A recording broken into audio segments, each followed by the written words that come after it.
welcome to SVG-TV News for March 1st, 2018. I am Jennifer Richardson with the details.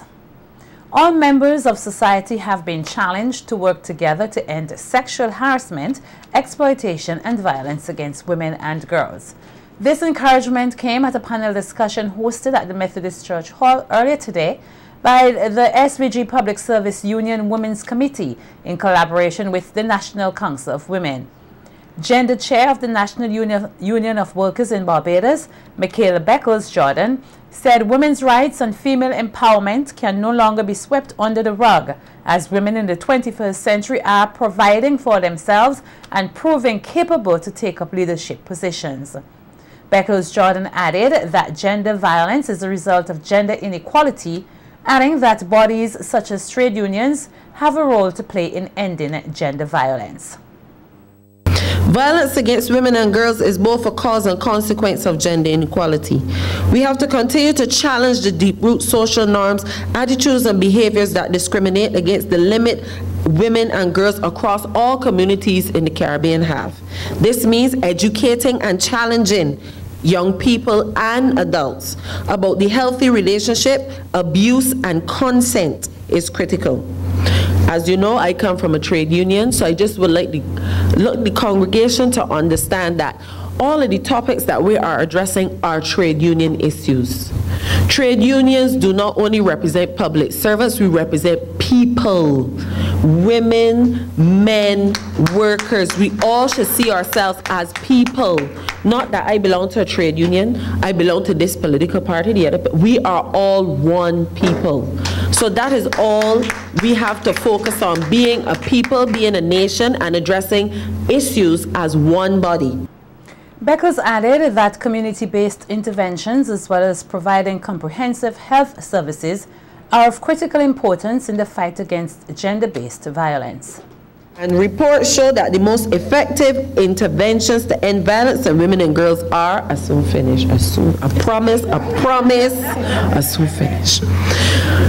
The most effective interventions are community-based, challenge attitudes, norms, and behaviors, include men and women in decision-making, empower women and girls, promote self-led change, make a long-term commitment to committees, gain support for traditional and religious leadership, increase awareness and understanding of the issues among government officials, support women's access to comprehensive services, health care, mental health care, self-help programs. These are some small but pertinent comprehensive services that not only women but men should be able to access. Challenging all members of society to unite in the fight against gender-based violence, President of the National Council of Women, Beverly Richards, noted that children who experience abuse face tremendous challenges. Many sexually exploited youths face realities of drug use, homelessness, past trauma and other factors which have led them into the survivor's sex trade. I hope we do not have that here in St. Vincent. Other youth may have no such history and may have been lured, tricked, or forced into being sexually exploited. Regardless of their personal history and life experience, it is important to respect the identities of youth while also recognizing that any sex act between youth and adults is abuse. I just touched on domestic violence. Domestic violence is a health issue for the whole society. It prevents economic, sustainable, and equitable development and growth in the country. We as a nation, it requires joint effort of the whole society to solve it. Civil society, public authorities, religious leaders, and the others. The work being carried out in this country through the 22nd Perinatal Mortality and Morbidity Conference could soon be implemented in other Caribbean countries. According to medical practitioner Dr. Sheridan Slater, the Pan American Health Organization, PAHO, has been extremely pleased with the strategies which have been implemented here in SVG and may soon have the St. Vincent model implemented in other Caribbean countries. Dr. Slater, who was speaking at the two-day event on February 22nd at the NIS conference room, said she is pleased that the seminar not only highlights the issues affecting perinatal mortality and morbidity, but ensures that medical practitioners get a chance to share information. The whole idea and objective behind this is so that we can see what we have done wrong, what we have done right, and how we can improve in the years to come. Well, today is a tremendous achievement because we have gone 22 years, and as you see, PAHO has been embracing it. They're recognizing it as a best practice, trying to see if they could get it introduced in the other islands in the Caribbean, because once you do that, you can see, as Dr. Boyle said, you can see where you're going wrong, what we have done well. We can commend our staff. We take the opportunity to tell the staff you have done well, or if you haven't done well, this is what we need to do. It also helps to bring the staff together because the whole team is here. Right. Team from the ministry, team from different departments in the hospital, from the lab, infection control. So everybody is here analyzing, looking at, and it's a team approach. Several of the regional medical practitioners outlined what they have learned from the workshop. The teaching sessions have been amazing. What has been done here in St. Vincent for the past 22 years is invaluable. So I'm very, very much happy for receiving a lot of learning so we could take that home and improve what we are currently doing. There have been many progress that I see in many areas since over the years, you know, having visited the conference. And the last conference I came to was in 2015 with a review of 2014. And I must say that the programs have moved forward. There have been many achievements. One of the main things I can take back home is to ensure that I can advocate for the importance of surveillance and monitoring and collection of statistical data, because it is basically guides us on the factors that can prevent us from providing the quality care that our mothers and children really should be getting. High level of teamwork that goes on across all disciplines. So, you know, you have between obstetrics and pediatrics, the community nursing. I'm always very impressed by the amount of teamwork, and it shows in the outcomes that you have had, because everybody's really striving towards a common goal. So I was very impressed about the successes that St. Vincent and the Grenadines have had, and their continual insistence on striving for excellence for the patients. I'm really always very impressed, and I take a lot of inspiration from that. Despite the setback of not being able to inspect the ballot boxes used in December 2015 general elections in the Central Leeward constituency, former leader of the opposition in the Democratic Party, the NDP, Anna Musis, though disappointed, has said they will pursue the matter to the very end. And we still have some way to go to actually hear the petitions. And we saw this as a step that would improve our possibilities of winning by getting the ballot boxes open. But that is not going to be the case now. But we have evidence, and we will persevere. And while people will be disappointed, and that is understandable, you can't give up. The fact that we are still here on this matter today is a testimony to our perseverance. A real testimony, you know. It isn't easy. There was, which African country was that they had a presidential election and it was disputed? A new election was held in 60 days. Kenya. A big country like Kenya. Member of Parliament for Central Kingstown, St. Clair Leacock, admitted that he too was initially despondent by the ruling by Judge Esco Henry. However, they remain resolute on the matter. Fundamentally today we are still before two courts. Before the legal court, where we get jurisprudence dispensed, but we are also as politicians before the court of public opinion. And while we may have been barked a little bit, that is, we've been checkmate halted just a little bit in getting the evidence to go forward to the petitions, as I understand it. In the court of public opinion, I think there's still great support for the work that we're doing, and the leader has made the point that this is a party with very strong resolve. We are resilient. we understand clearly there's a much bigger picture, bigger than that of the New Democratic Party, and namely that we are in fact proceeding in the interest of our democracy and rights that are entrenched by the Constitution. And we should not see what has happened today to be a standoff by itself. Justice Henry ruled against the inspection of the ballot boxes, deeming it as an abuse of the court's process, after Justice Brian Cuttle had already ruled on the matter in the Elections Petitions Case 2016. Newly elected president of the St. Vincent and the Grenadines Teachers Union, Wendy Bino, said she is ready for the challenge and to serve her fellow educators to the best of her ability. In an interview with SVG-TV News earlier today, Bino said she is still officially the Public Relations Officer until the actual swearing-in ceremony of the new executive of the SVGTU on April 5th. She said some of the main issues she would be tackling as president include ensuring that the rights of teachers are upheld and that they receive their requisite appointments.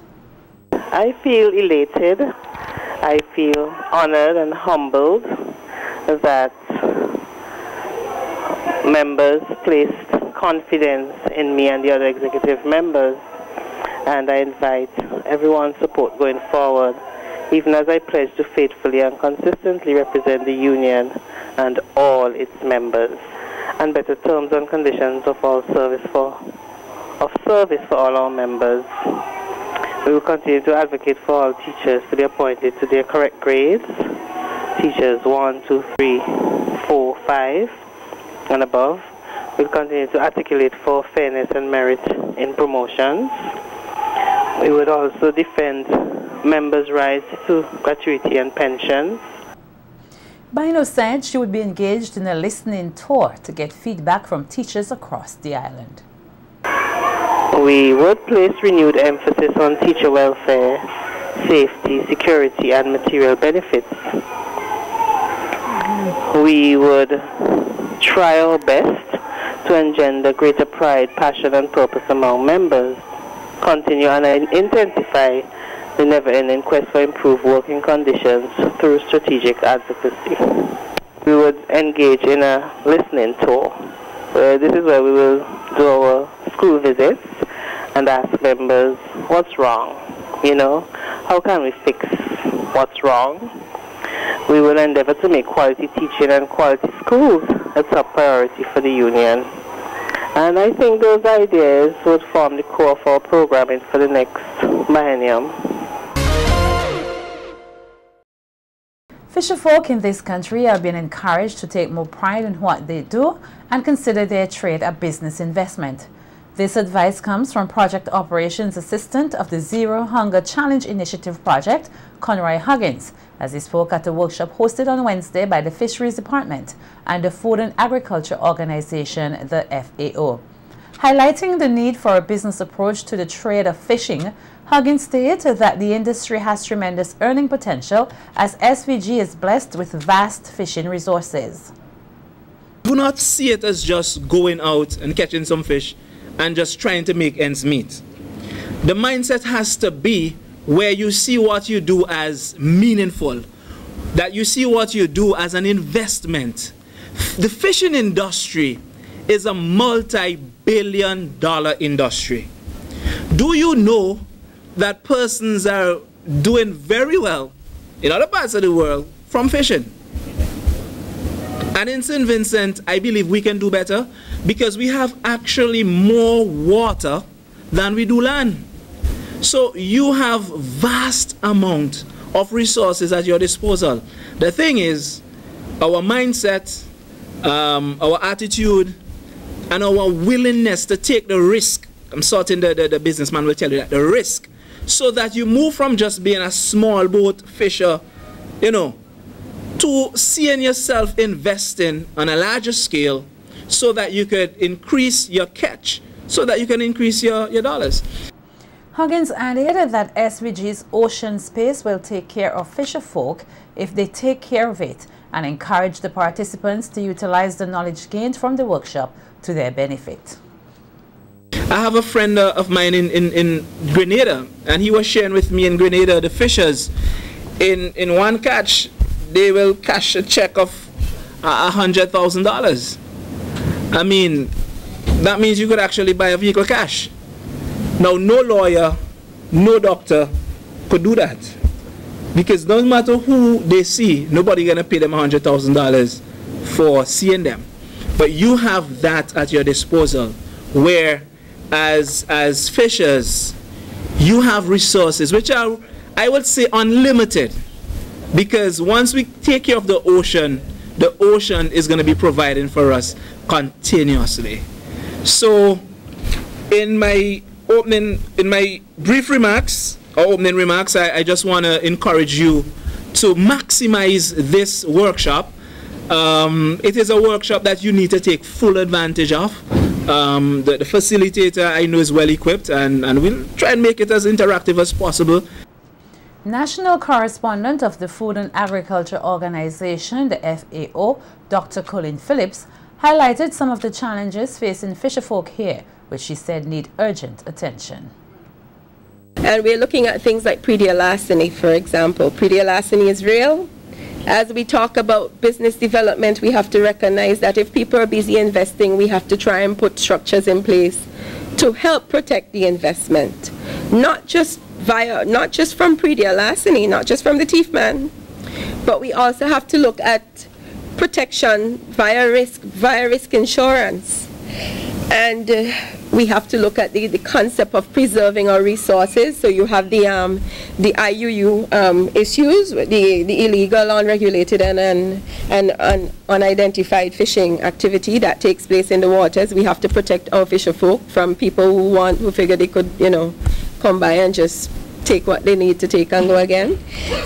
So there are a whole lot of issues that have to be considered, and I'm pleased to say that FAO is on board, working in collaboration with the Ministry of Agriculture to tackle a number of these issues.